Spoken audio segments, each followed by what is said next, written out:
A Hanover family is in shock tonight. Their loved one, Bryson Lewis, was killed in an explosion last night on Billingswood Drive.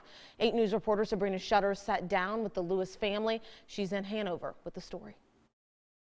Well, just devastated and through tears, Bryson Lewis's mom tells me he was 21 and just days away from his birthday when the unthinkable happened.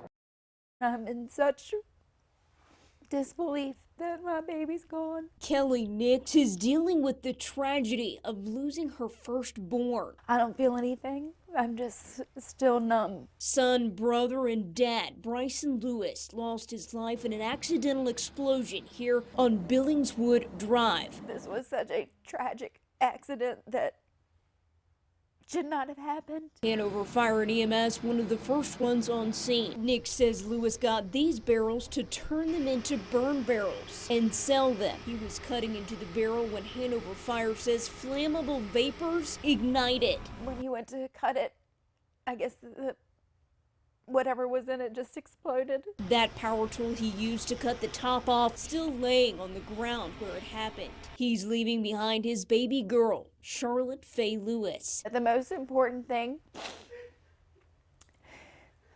is his little girl. And another little one. He has another baby on the way. He just found out about. Nick says the baby will never get to know how loving Lewis was except through memories. Come here, monkey.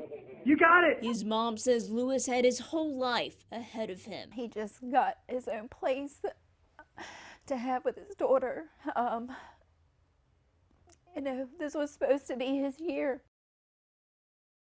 Lewis's mom tells me his daughter turned 1 over the weekend, and the baby he has on the way is due in August. For now in Hanover, Sabrina Shutters, 8 News.